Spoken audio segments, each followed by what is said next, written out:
Bonjour, bienvenue sur le podcast de l'Église évangélique baptiste La Bonne Nouvelle de Dijon. Nous sommes situés aux 5 rues du lycée à Dijon.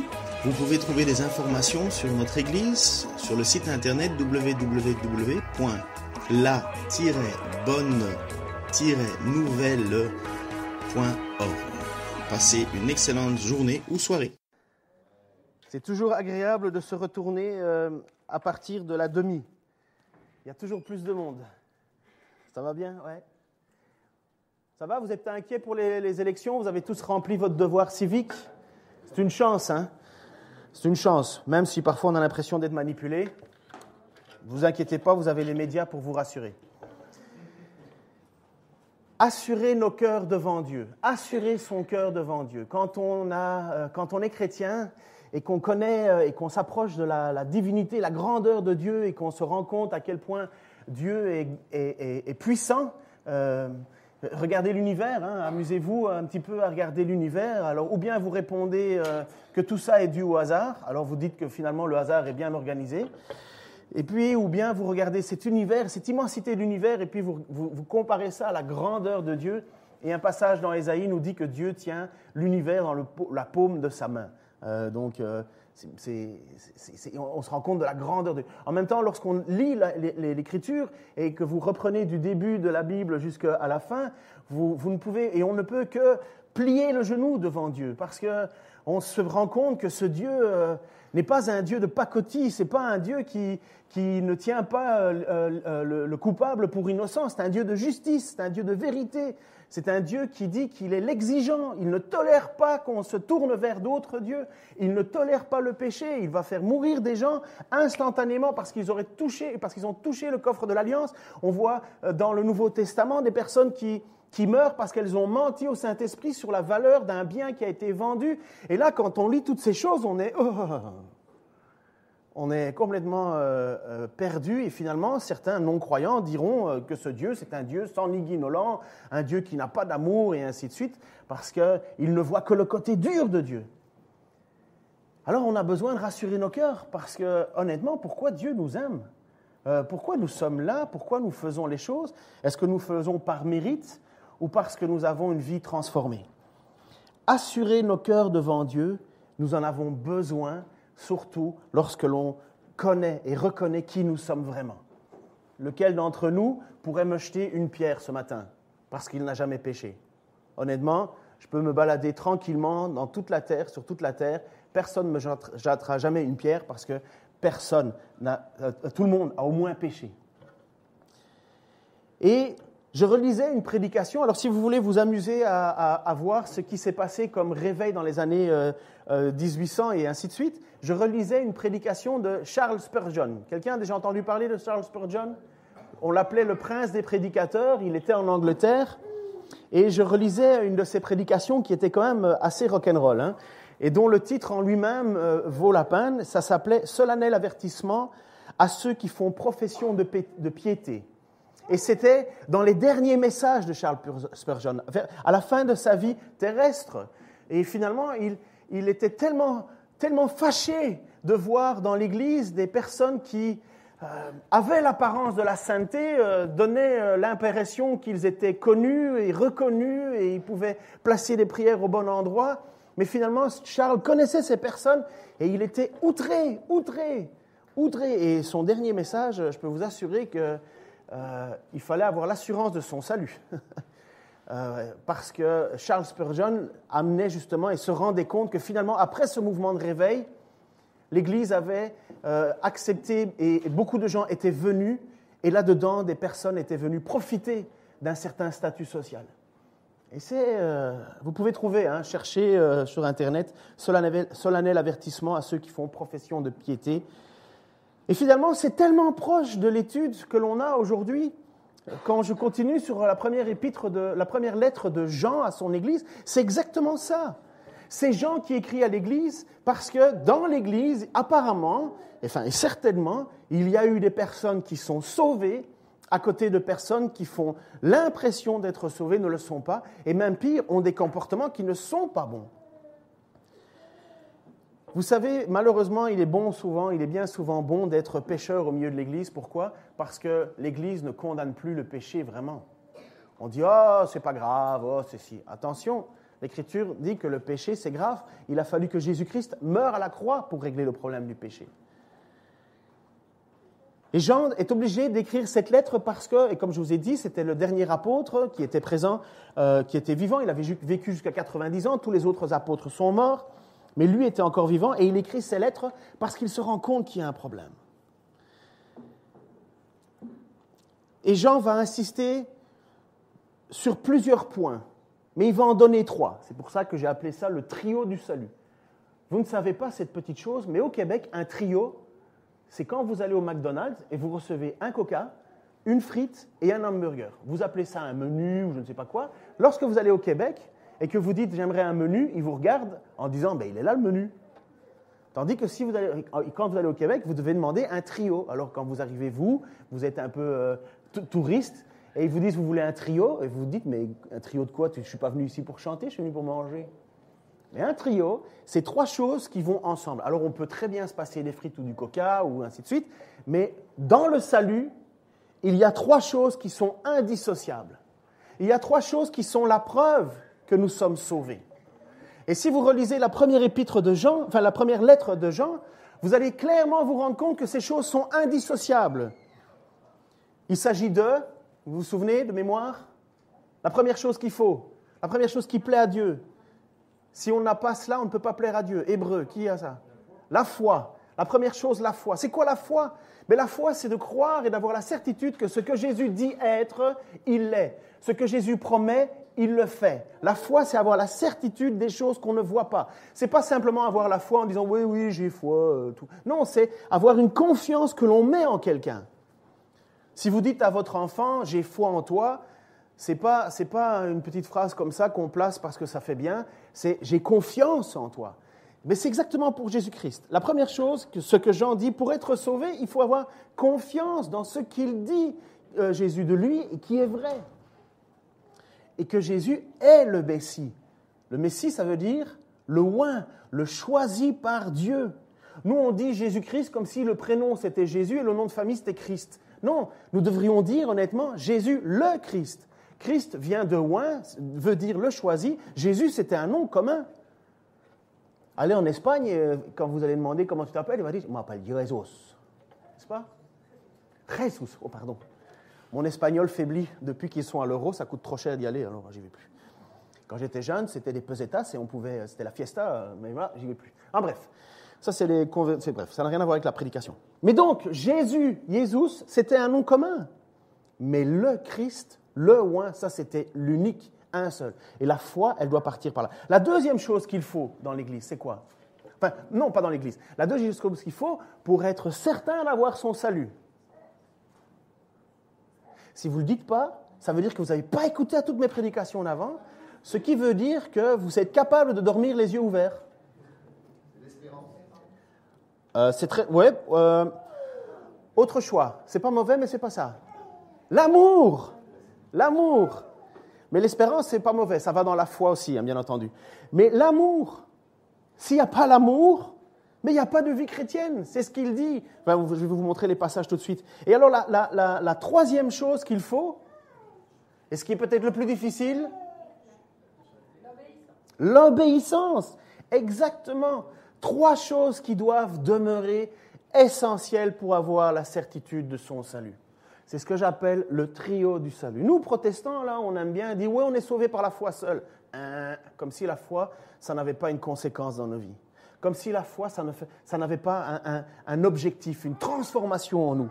Je peux dire à tout va que « ouais, j'ai la foi, je sais que Jésus est le Messie, mais que honnêtement, ça ne change rien à ma vie, il y a un problème. » Et c'est exactement ça que Jean veut attaquer. Parce que faire profession de foi, n'oubliez pas que les démons pouvaient dire aussi que Dieu est un.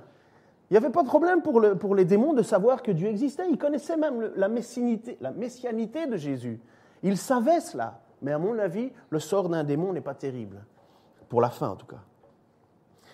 Dans son chapitre, dans les 5 chapitres qu'on a abordés de la lettre de Jean, dans le chapitre 2, Jean va faire sortir ces critères dans l'ordre suivant. Premièrement, obéissance. Deuxièmement, amour. Troisièmement, foi. Au chapitre 3, il va traiter seulement de l'obéissance et de l'amour. Au chapitre 4, il va traiter de la foi et de l'amour. Et ensuite, il va aussi faire rentrer les points de vue sociaux dans l'Église. Point de vue social et doctrinal de la vie chrétienne. Ne prêtez pas confiance à tout ce qui est de l'esprit. Il disait au contraire, soyez vigilants, des faux docteurs sont là. Et en même temps, il va dire, à quoi ça sert de dire à ton frère, d'aimer juste en parole et pas en acte. C'est le fait de fermer son cœur à quelqu'un qui est dans la pauvreté, un frère dans l'Église qui a besoin d'aide, et finalement on lui dit, débrouille-toi tout seul.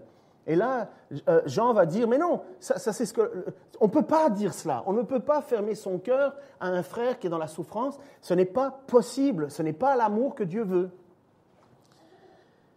Et donc, chapitre 5, et c'est ce qu'on aborde aujourd'hui, il y a les mots suivants qui sont des points centraux, croire, foi, amour et obéissance. Ce sont de nouveau et toujours ces mêmes points qui sont dans cette lettre, mais c'est ce qui fait et c'est ce qui définit être un vrai chrétien. Ça n'existe pas de n'en prendre qu'un et de rejeter les deux autres. Ça n'existe pas. Et regardez bien ce qui est dit.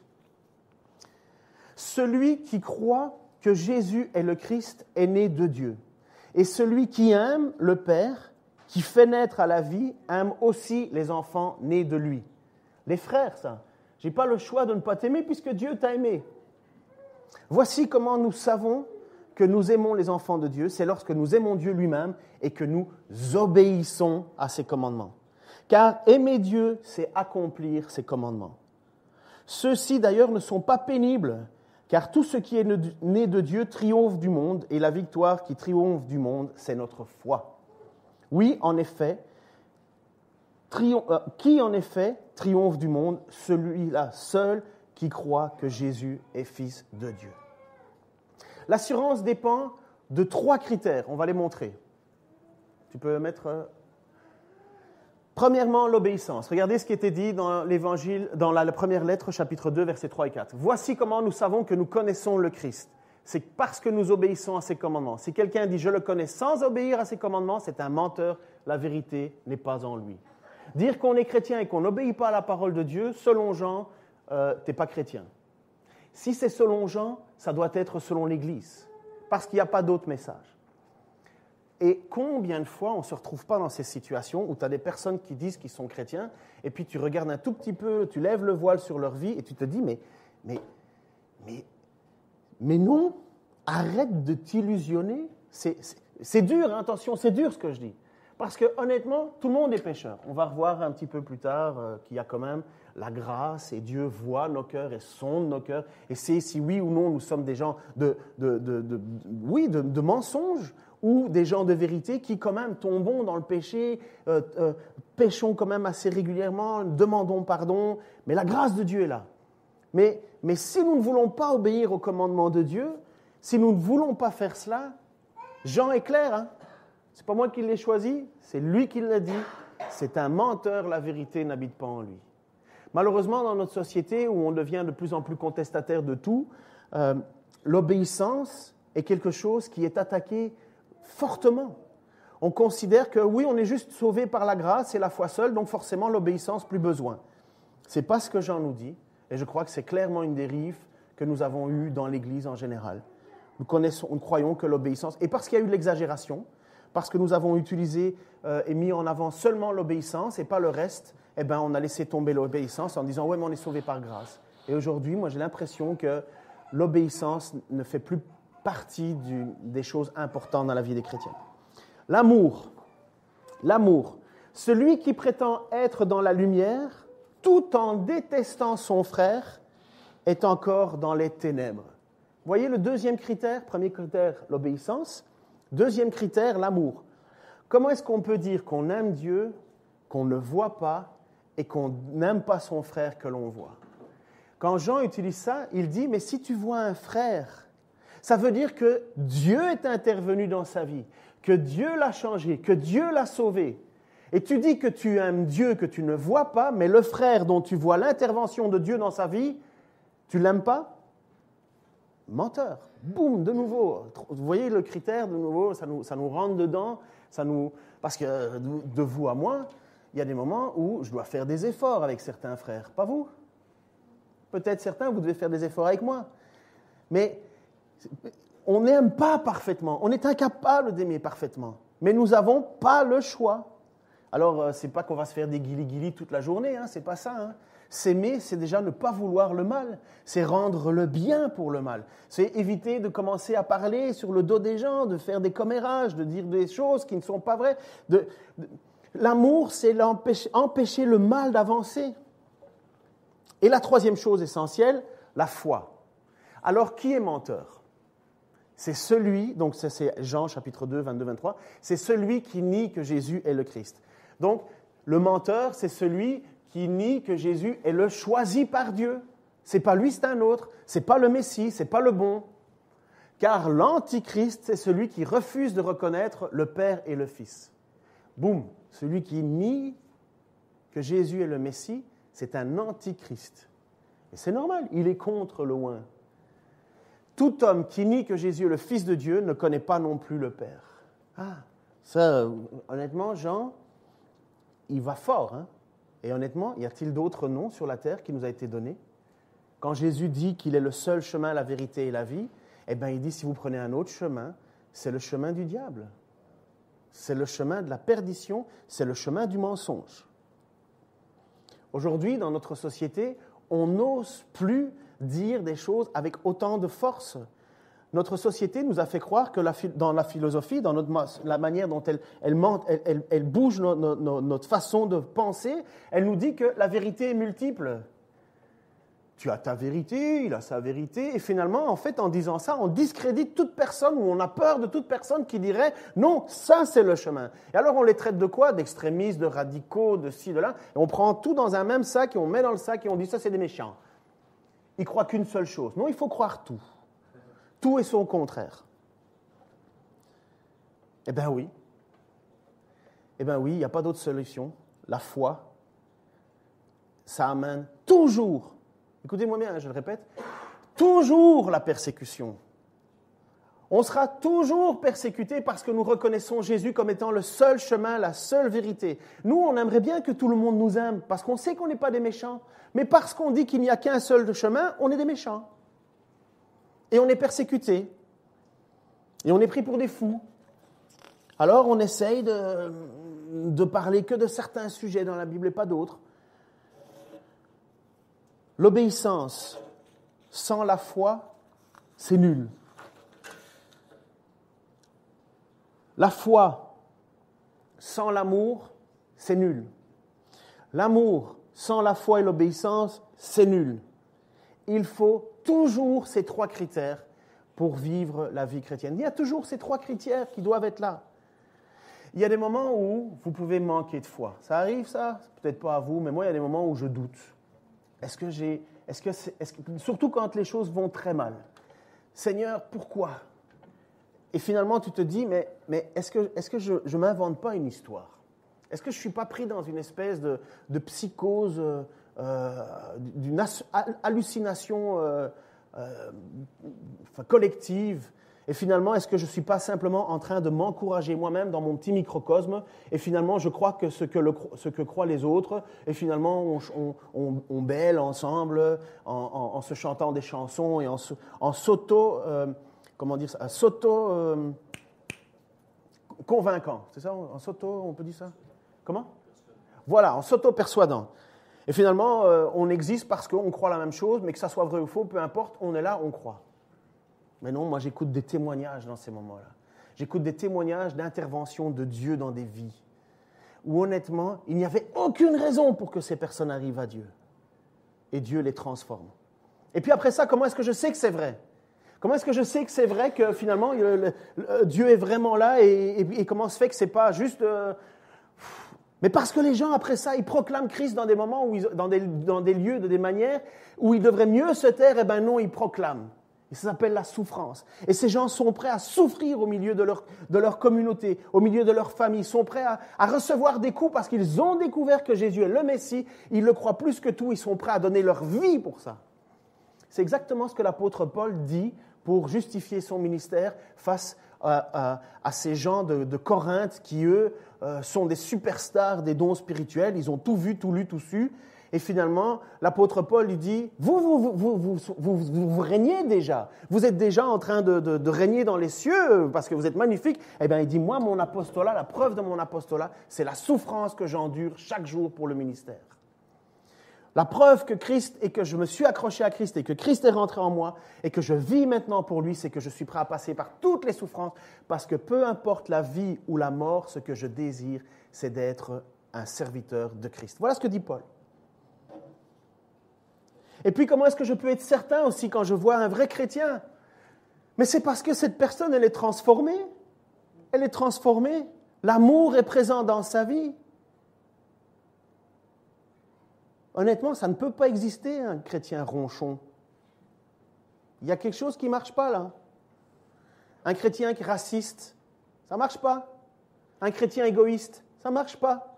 Un chrétien qui ne pense qu'à lui et qui s'en fout des autres, ça ne marche pas. Un chrétien qui est constamment en train de pointer du doigt tout le monde dans l'église, ça ne marche pas. Quelque chose ne marche pas, là. Il y a un problème. Alors, repens-toi, change, parce qu'il y a quand même une question de salut là derrière. On parle bien de trio du salut. Celui qui dit qu'il aime Dieu et qu'il déteste son frère est un menteur. C'est pas rien quand même. Ça doit nous faire réfléchir.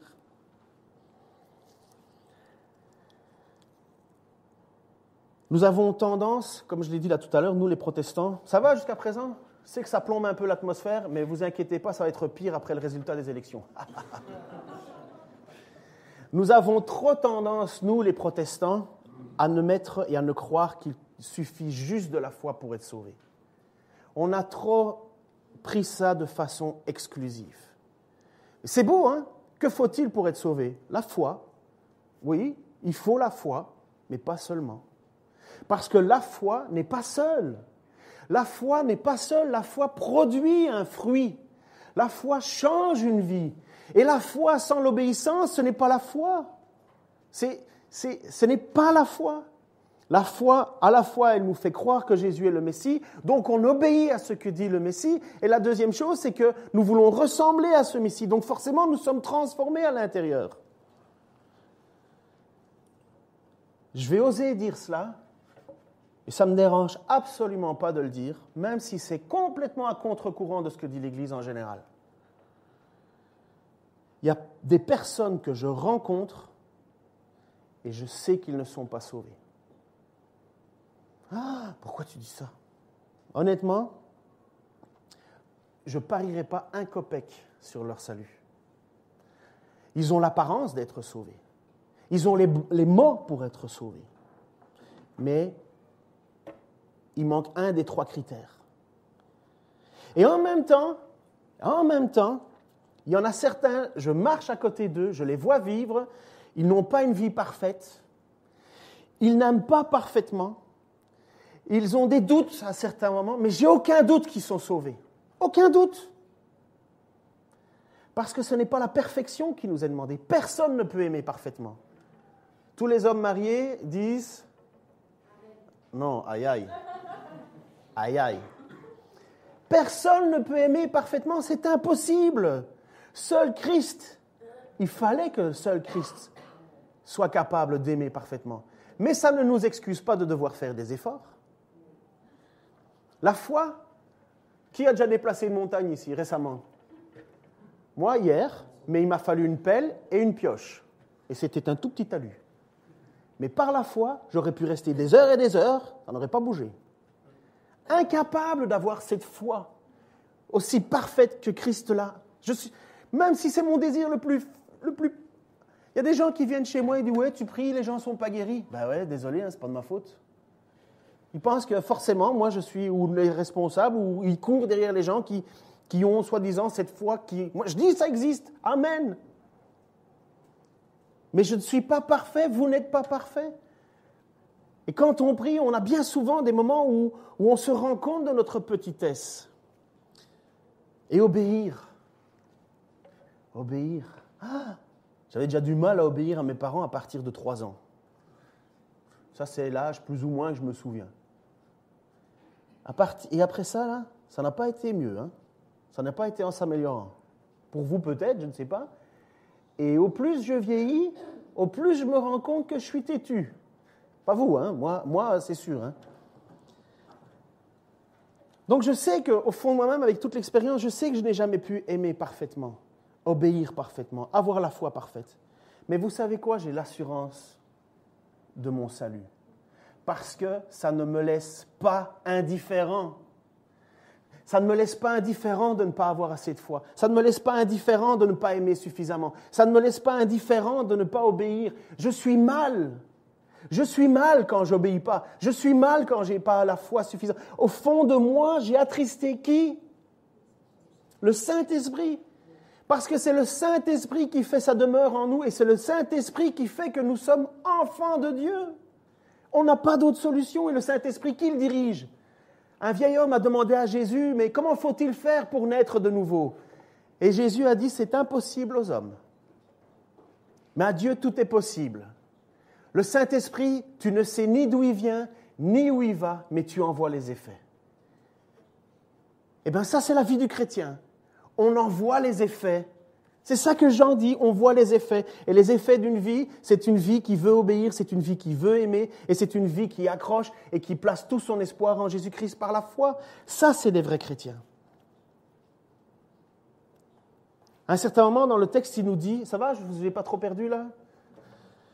À un certain moment dans le texte d'une histoire avec Jésus, et honnêtement, c'est ça certainement qui a fait en sorte que l'obéissance est devenue un truc pénible. Parce que le texte de Jean nous dit que l'obéissance n'est pas pénible. Est-ce que tu peux retrouver le passage? Non, il faudra que tu montes un petit peu en avant. Peut-être même le premier texte. Regardez. Aimer Dieu, c'est accomplir ses commandements. Ceux-ci d'ailleurs ne sont pas pénibles, car tout ce qui est né de Dieu triomphe du monde, et la victoire qui triomphe du monde, c'est notre foi. Honnêtement, on discute, on prendrait un café ensemble ou une bière, parce que c'est meilleur, et on serait en train, ça dépend à quelle heure évidemment, et on serait en train de discuter, et dans le sujet de discussion, on va certainement dire l'un l'autre, mais obéir à Dieu, c'est difficile quand même. C'est pénible, dans le sens, quand tu t'efforces à vouloir rester pur avant le mariage, c'est dur, hein? Quand tu t'efforces à demander pardon à quelqu'un à qui tu n'as pas envie de demander pardon, c'est dur, hein? C'est pénible. Eh bien non, l'apôtre Jean, il nous dit non. Ce n'est pas des commandements pénibles. Alors que tout dans notre vie nous pousse à croire que le commandement est pénible, n'est-ce pas? D'obéir, c'est pénible, enfin difficile. Mais il faut bien comprendre ce que Jean a au fond de lui et ce qu'il nous transmet par le Saint-Esprit, parce que Dieu a voulu que Jean nous dise ces choses-là. Jésus a dit à des personnes, des pharisiens, des spécialistes de la loi, Matthieu chapitre 23, versets 1 à 4. Alors Jésus, s'adressant à la foule et à ses disciples, dit, « Les spécialistes de la loi et les pharisiens sont chargés d'enseigner la loi transmise par Moïse. Faites donc tout ce qu'ils vous disent. » Pourquoi? Parce que c'est la loi de Moïse. Transmettre la loi, il faut y obéir. Mais écoutez bien la suite. Et réglez votre conduite sur leurs enseignements. Les enseignements. Mais gardez-vous de prendre pour modèle sur leurs actes, car ils parlent d'une manière et agissent d'une autre. Ils lient de pesants fardeaux et les placent sur les épaules des hommes, mais ils ne bougeraient même pas le petit doigt pour les déplacer. C'est ce qu'on appelle le légalisme. Ça, c'est de vouloir mettre trop l'emphase sur les règles, les lois, les ci, les là. Ça, c'est de regarder les gens et de les pointer du doigt sur leurs aspects extérieurs. Mais qu'est-ce que tu as mis, un pantalon, Jeannette? Mais le Seigneur n'accepte que les robes. Je veux bien que tu rentres chez toi et que tu reprennes un habit convenable. Mais enfin, ça, c'est faire peser sur le dos des gens des lois qui ne sont pas de Dieu. C'est quoi la loi de Dieu? Jeannette, je te remercie de faire tous ces efforts pour continuer à aimer, pour continuer à avoir foi, pour continuer à obéir à Dieu. Mais vous voyez la différence? C'est ce que Jésus regardait en disant, il faut obéir à ce que disent les enseignants, parce qu'ils enseignent la loi de Moïse. Et la loi de Moïse, il faut l'obéir, on n'a pas le choix. mais ne les suivez pas comme modèle. C'est des hypocrites. Et à cause de ça, et même encore aujourd'hui dans nos églises, ça peut exister, il y a des personnes qui rendent la loi de Dieu pénible parce qu'ils rajoutent des lois et des lois et des lois. Nous, on a toujours peur en disant « Oui, mais il ne faut pas retrancher à la loi quoi que ce soit. » Oui, mais le suite du passage dans l'Apocalypse, il dit aussi « Attention d'en rajouter. » Et bien souvent, on crée des règles et des lois qui n'ont rien à voir dans l'Église et finalement, on casse la joie de l'Église. Mais voici ce qu'il dit plutôt, Jésus. Voici la loi que Jésus nous dit. « Fils de Dieu, le Oint, le Messie, venez à moi, vous tous qui êtes accablés sous le poids d'un lourd fardeau, et je vous donnerai du repos. Prenez mon joug sur vous et mettez-vous à mon école, car je suis doux et humble de cœur, et vous trouverez le repos pour vous-même. Oui, mon joug est facile à porter, et la charge que je vous impose est légère. » Et Jean, dans sa lettre, nous dit que cette loi n'est pas pénible. Et pourquoi est-ce qu'elle n'est pas pénible, cette loi, à votre avis? Pardon? Oui, parce que nous sommes et nous avons triomphé du monde. Voici ce qu'elle dit, 1 Jean chapitre 5, verset 4. « Car tout ce qui est né de Dieu triomphe du monde. » La loi n'est pas pénible. Pourquoi, nous dit Jean? Parce que nous triomphons du monde. Ça veut dire quoi, ça? Honnêtement, cette phrase, je l'ai déjà entendue à toutes les sauces. À toutes les sauces. Ça, c'est si vous tombez sur un prédicateur exalté optimiste, il va vous dire que finalement, avec ce passage, vous pouvez traverser la terre entière parce que de toute façon, on triomphe de tout. Moi, je ne vois pas ça. Moi, je ne vois pas que les gens vont se mettre à se prosterner devant moi parce que je triomphe du monde, parce que je suis chrétien. Non, voilà ce que veut dire l'apôtre Jean. Il nous dit que le monde, c'est tout ce qui vient, tout ce qui est à la solde du diable. N'oubliez pas, il y a deux choses. Ou le royaume de Dieu, ou le royaume du monde. Le royaume du monde, c'est le mal. Le mal est caractérisé par le péché, par l'avarice, par la cupidité, par la méchanceté, par tout ce qui est de l'ordre de la pornéa, donc tout ce qui est la sexualité dépravée en dehors du couple, et ainsi de suite. Et il dit, nous sommes vainqueurs du monde. Nous sommes vainqueurs de tout ce péché, finalement. Nous sommes vainqueurs de toutes ces choses-là. La loi le condamne. La loi condamne toutes ces choses, mais nous sommes vainqueurs de tout cela. Pourquoi? Parce que nous avons la foi. Foi de quoi? La foi que Christ a payé pour nous ce qui nous tenait captifs. La loi nous condamne chaque jour, mes amis. Chaque jour, chaque jour, chaque jour. Premier commandement, tu adoreras ton Dieu de tout ton cœur, de toute ton âme, de toute ta pensée. Qui, à la fin de la journée, s'est pas dit « Ah, mince, j'ai l'impression d'avoir pas pris le temps pour prier. » Ça vous arrive? Moi, souvent, avant de m'endormir, je me dis « Ah, j'ai l'impression, Seigneur, que j'ai pas pris assez de temps avec toi pour prendre. » Eh bien, hop, condamné. Bam, j'ai pas aimé Dieu de tout mon cœur, de toute mon âme. Eh bien, je suis triomphant de tout cela. Pourquoi? Parce que Christ a payé pour moi. Oui, j'ai commis la faute, mais j'ai un avocat auprès du Père. J'ai un avocat auprès du Père. J'ai certainement, par mes yeux, regardé des choses que je ne devais pas. À l'heure d'Internet, c'est une folie. Frank Segon est allé à Pâques 2017, Wake Up, là, à l'IBG. Ils ont fait une statistique. 80% des jeunes hommes et jeunes filles regardent de la pornographie sur Internet. Et ça, ce n'était qu'en écoutant les chrétiens, ou en tout cas, fils de chrétiens. 80%, c'est devenu une folie, c'est un fléau, fléau, fléau. Avant, il fallait aller dans un magasin ou aller acheter des magazines. Moi, je me souviens que quand j'étais gamin, on avait piqué un magazine dans un magasin, on était tous tout fous comme des gamins. J'avais 12 ans, et on regardait des femmes nues dans un magazine. Et il a fallu qu'on brave tellement d'interdits pour y arriver. Il a fallu qu'on roule le plus vite à vélo et ainsi de suite. Mais aujourd'hui, il suffit d'un clic dans le secret de ta maison. Clic. Personne ne le voit, personne ne le sait. Et le fléau est là. Et les chrétiens sont touchés avec. Mais heureusement, si on se repent, si on demande pardon à Dieu pour cette lutte, nous avons un avocat auprès du Père. Je vais vous dire un truc. Vous savez, moi je fais du vélo, vous le savez, hein? Ça se voit d'ailleurs. Il n'y a que le bas qui est maigre et le haut qui est gros. C'est ça le problème du vélo. Je fais du vélo et je fais du vélo avec des jeunes gars d'autres églises et ainsi de suite. Et donc on se réunit. Et moi j'ai pris l'engagement avec un jeune cycliste d'avoir de la redevabilité avec lui. Et à chaque fois, on roule ensemble et parfois on s'éloigne un peu du peloton et je lui demande, et il me demande, alors est-ce que tu as tenu face à ça? Est-ce que tu as tenu? Et alors je peux dire à des fois, oui, j'ai tenu, j'ai rien regardé, mes yeux n'ont pas été vers. Il y a d'autres moments où je dis non, j'ai regardé.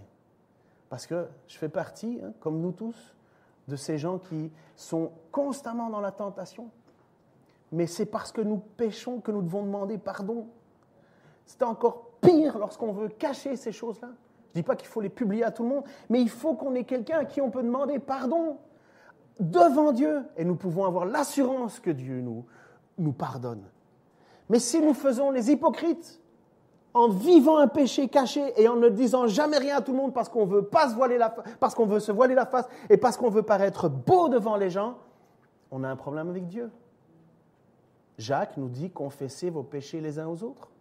Trouvez quelqu'un de confiance et demandez de prier avec lui. Et lorsque l'on résiste au diable, il fuit loin de nous. Bon, ce n'était pas dans mes notes, mais il fallait que je dise tout ça. Et maintenant, je suis bien perdu dans mes notes. Nous sommes plus que vainqueurs. Vous le savez? Dans certaines églises, si j'avais dit ça, là, j'aurais eu des you-you et compagnie. Hein. Excusez-moi, là, mais on peut faire un effort. Nous sommes, avec un simple amen, d'accord? Nous sommes plus que vainqueurs. Amen. C'est bien. C'est bien. Nous sommes plus que vainqueurs. Mais vainqueurs de quoi? Du monde. De toutes ces choses qui sont condamnées par la loi. Pourquoi nous sommes plus que vainqueurs? Parce que nous avons foi en Jésus, parce que nous plaçons notre espérance en lui. Et que si nous chutons, nous pouvons nous relever. Nous pouvons demander pardon à Dieu et nous sommes plus que vainqueurs parce qu'il nous relève. Si nous péchons, si nous disons que nous n'avons pas de péché, nous faisons de Dieu un menteur. Mais si nous confessons nos péchés, il est juste pour nous pardonner. Nous avons un avocat. Nous l'avons vu, aimer Dieu, c'est accomplir ses commandements. 1 Jean chapitre 5, versets 3 à 5. Car aimer Dieu, c'est accomplir ses commandements. Ceux-ci d'ailleurs ne sont pas pénibles, car tout ce qui est né de Dieu triomphe du monde. Et la victoire qui triomphe du monde, c'est notre foi. En effet, triomphe du monde, celui-là seul qui croit que Jésus est le Fils de Dieu. Le triomphe, c'est quoi? Le triomphe, c'est ta conversion. Le triomphe, c'est le fait que tu as été racheté. Ça, c'est le triomphe. Ce qui triomphe du monde, c'est notre foi. Mais la foi, c'est de croire que Jésus est véritablement le Messie. La foi, c'est ta conversion, c'est le jour où tu reconnais et tu sais le dire, parfois certains plus faciles que d'autres, hein, mais tu sais dire, ce jour-là, j'ai accepté Christ dans ma vie. Et comment est-ce que ça se repère? Eh bien, hop, tu fais le combat au péché dans ta vie. Tu te mets à obéir au commandement. Et de plus en plus, et de mieux en mieux. Et puis tu commences à changer ta mentalité. Tu commences à aimer les gens. C'est quoi? Vous savez, le jour de ma conversion, il y avait peut-être que je vous l'ai déjà expliqué cette histoire-là. Il y avait une jeune fille à l'école qui s'appelait Nathalie Versnichel. C'est du belge. Hein. Sa vie, ça mange comme tout le monde, ne vous inquiétez pas. Nathalie Versnichel. Avant ma conversion, tous les matins, je rentrais à l'école et mon objectif, c'était de lui lancer une crasse devant tout le monde. Elle était ma tête de Turc. On peut être turc et belge, c'est possible. Elle était ma tête de Turc. Chaque jour, je venais pour la casser. Et je me faisais une fierté de ça. Je me faisais une fierté. Et puis, je suis parti alors à un fameux week-end d'église dans ma conversion où je suis revenu né de nouveau. Né de nouveau. Eh bien, je suis allé voir cette Nathalie et je lui ai dit, Nathalie, je te demande pardon pour tout ce que je t'ai fait et tout ce que je t'ai dit de mal. Elle n'a pas cru directement. Elle s'est dit, mais qu'est-ce qui va encore me sortir? Eh bien, c'était vrai. C'était vrai. Ça, c'est transformation. J'ai publiquement demandé pardon, je me suis humilié. C'était important, c'était la première chose qu'il fallait. Il fallait que je fasse. C'est pas venu naturellement, c'est le Saint-Esprit qui met ça en nous. Le triomphe, c'est la conversion. Le triomphe, c'est que tu deviens un homme ou une femme dont l'amour, le vrai amour était absent et maintenant il est là. Où l'obéissance au commandement est là, tu veux obéir, tu veux plaire à Dieu. On est délivré de l'orgueil, délivré de la convoitise, délivré de tout ce qui rend notre vie à Dieu détestable. On en est délivré, on lutte avec ça aujourd'hui. Vous savez que nous, les croyants, on a plusieurs noms. Vous savez ça ou pas, dans la Bible? Connaissez tous les noms que vous avez? Les chrétiens, ça a quoi comme nom? Je n'ai pas parlé du nom qui est gravé sur la pierre que vous recevrez en haut au ciel. Pour ceux qui connaissent, c'est dans l'Apocalypse. Mais quel est le nom qu'on donne aux enfants de Dieu? Fidèles, c'est déjà un. Alors, vous êtes prêts? Vous avez de quoi noter? Je crois que je les ai même mis au tableau. Ouais, je les ai mis au tableau. Alors, vous êtes des croyants, des chrétiens. Chrétiens, ça veut dire des petits Christ. Vous êtes des enfants de Dieu, des enfants de lumière, des enfants de la promesse, des enfants du jour, des fils du royaume, des amis de Jésus-Christ, des frères, des brebis, des saints, des soldats, des témoins, des économes, des concitoyens des saints, les lumières du monde, les élus, le peuple choisi, les appelés, les ambassadeurs de Christ, les héritiers, le sarment de la vigne, les membres du corps de Christ, les pierres vivantes, les bien-aimés de Dieu, les fils d'Abraham, les disciples de Christ, la lettre du Christ, les serviteurs du Christ, les esclaves du Christ, les ministres du Christ, les compagnons de service, les hommes pieux, le peuple de Dieu, un sacerdoce royal, le sel de la terre, des vases d'honneur, les justes, les étrangers et voyageurs, les membres de la maison des dieux. Et en plus, vous êtes vainqueurs. Voilà ce que l'on est. Voilà ce que l'on est à partir du moment où Dieu vient mettre son esprit en nous. On est cela. Et la certitude que vous avez, qu'est-ce qui triomphe du monde? C'est la foi. La foi, c'est quoi? C'est la confiance que Jésus est bien celui qu'il dit être, qu'il te dit ce que tu dois faire, que tu lui obéis et que tu places toute ta confiance dedans et que ta vie change. Et puis après ça, qu'est-ce qui va se passer? Tu as la plus grande garantie de ta vie. La plus grande garantie de ta vie. Qui veut vivre éternellement sur la terre en ce moment? Honnêtement. Allez, qui veut vivre éternellement dans ce monde? Vous allez vous balader aux Champs-Élysées, tranquille, et puis bam, quelqu'un vous tire. Parce qu'il n'aime pas la vie comme vous l'aimez. Vous allez regarder un feu d'artifice, vous êtes à Nice, un magnifique endroit, et puis il y a un type qui a piqué un camion qui vous rentre dedans. Parce qu'il n'aime pas la vie que vous aimez.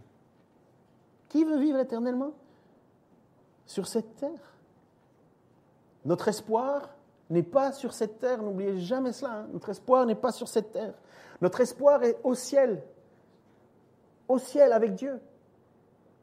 Et qu'est-ce qui peut nous arracher notre espoir? Si nous avons véritablement placé notre vie en tant que chrétiens. Foi, obéissance, amour, qui sont une et une seule même chose. La foi amène l'obéissance, et la foi et l'obéissance sans amour, ça n'existe pas.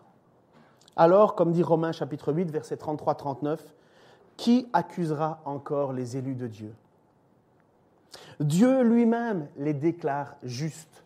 Juste, ça veut dire justifié. Tu vas au procès, tu as une grosse pile comme ça de contraventions, enfin comment on appelle ça, ceux qui... Délits, merci, avec toutes les émissions télé qu'il y a sur les juges et compagnie. Vous avez comme ça un paquet de délits. Vous allez au procès de Dieu et Dieu vous dit juste. Pourquoi? Parce que nous avons accepté Jésus comme Seigneur et Sauveur. Qui les condamnera? Le Christ est mort. Bien plus, il est ressuscité. Il est à la droite de Dieu et il intercède pour nous. Quand on dit Seigneur... je sens ta présence. D'abord, premièrement, Jésus, il est toujours là, ok? Là où 2 ou 3 se réunissent, ça ne veut pas dire que Jésus, en dehors de ça, il est absent. Il est toujours là, toujours. Parce qu'il règne à la droite de Dieu. Et il fait quoi en ce moment? il intercède pour nous. Et je suis convaincu qu'il est en train d'intercéder pour que ce que sa parole soit transmise, soit écoutée et mise en pratique parce que Dieu a voulu que sa parole, pas moi, mais la parole de Dieu soit le seul et unique chemin par lequel les chrétiens soient nourris, obéissent parce qu'il n'y a pas d'autre évangile. Amen. Merci. Qui les condamnera? Personne. Qu'est-ce qui pourra nous arracher de l'amour de Dieu? Rien. Qu'est-ce qui pourra nous arracher de l'amour du Christ? La détresse, l'angoisse, la persécution, la faim, la misère, le danger ou l'épée? Non. Car il nous arrive ce que dit l'Écriture. À cause de toi, Seigneur, nous sommes exposés à la mort à longueur de jour. On nous considère comme des moutons destinés à l'abattoir. Mais dans tout cela, nous sommes bien plus que vainqueurs par celui qui nous a aimés. Oui, j'en ai l'absolue certitude. Ni la mort, ni la vie, ni les anges, ni les dominations, ni le présent, ni l'avenir, ni les puissances, ni ce qui est en haut, ni ce qui est en bas, ni aucune autre créature. Rien ne peut nous arracher de l'amour que Dieu nous a témoigné en Jésus-Christ, notre Sauveur. Amen, exactement. Rien ne peut nous arracher. Nous avons l'assurance que notre destinée est au ciel, avec Dieu, qu'il a tout accompli, que rien ne peut nous arracher de cela. Mais il dit attention Église, qu'il ne vous manque pas ces trois choses, la foi, l'obéissance et l'amour. Ça, c'est ce que Jean écrit. Tu es vraiment sauvé, écoute bien ça, surtout ceux qui ont des doutes parfois, comme nous tous. Tu es vraiment sauvé parce que tu as foi en Jésus, révélé par les apôtres et les prophètes de la Bible. Tu sais qu'il est la parole de Dieu. Tu sais que tout ce qu'il enseigne, demande, tu veux obéir parce que tu sais qu'il n'y a pas d'autre chemin et pas d'autre voie que la sienne, car il est le chemin, la vérité et la vie. Tu es vraiment sauvé parce que tu fais mourir par la foi et l'obéissance à Jésus le péché dans ta vie. Tu ne veux pas le nourrir, tu veux t'en éloigner. Tu veux obéir. Et cela se traduit finalement par quoi? Par une vie où l'amour de Dieu vient prendre la place du péché, où tu meurs à toi-même pour faire vivre Christ en toi. Seigneur, peut-être ce matin, par ta parole prêchée, nous pouvons avoir des doutes.